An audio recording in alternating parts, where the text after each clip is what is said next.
day for this. I have too.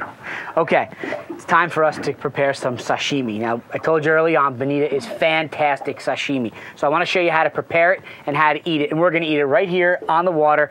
Can't be any fresher than this. This fish was caught an hour ago. There you go. Okay, in order to prepare sashimi, we need to first go ahead and fillet the fish. The first thing I'm going to do is use a fresh knife. This is not the fillet knife we've used all day. It is a brand new knife. It's clean right from the house. I'm going to go ahead and make my first incision right along the top of the head here. Spin it around and run a nice straight line cut right along the backbone. I'll continue that cut right through. Oh, look at that. Bonito's a very white meat fish. I'll go ahead and make sure I don't grab the rib bone, so I'll sort of push down as I cut. And I'll make my final incision all the way through.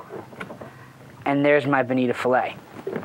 A little bit of roe here. I also have a little bit of blood, and since we don't want to eat the blood, I'll go ahead and rinse this off.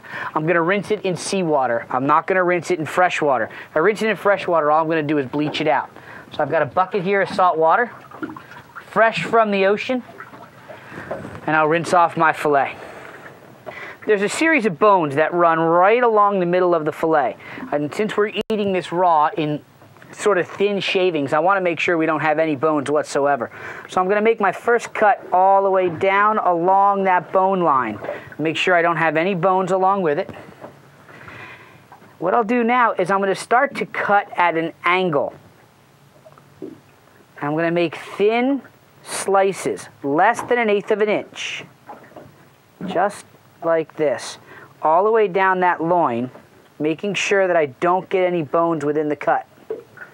Nice, thin slices.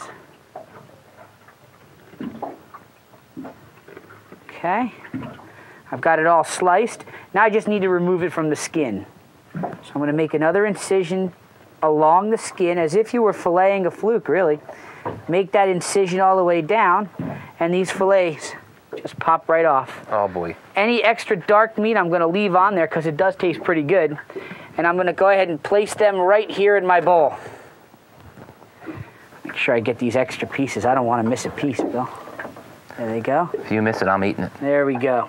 Now, I'll go back later and take care of the rest of that fillet. Now what I want to use is ponzu sauce. Ponzu sauce is a citrus-seasoned soy sauce, and you can buy this in any supermarket. Look right next to the soy sauces, and you'll find ponzu sauce. And I'm just going to drizzle some ponzu sauce right in the bowl around this bonito, just enough to cover it. Oh, that smells so good. Well, it turned out to be a pretty all right day today. It did. It did. No big fish, no. But we did catch a couple of bonito that we came out here to catch. We had a dolphin, we had a king mackerel, we had a whole smattering of small bluefish, which were fun, and it was a good day, which I think is about to get a whole lot better. But it's time to eat. I told you earlier, I'm fishing for my stomach today. Oh, man. This is, gimme. This is my favorite. I am all over this. I got the big piece. Cheers, bud. Folks, thanks for watching. Oh, man. Oh, is that good?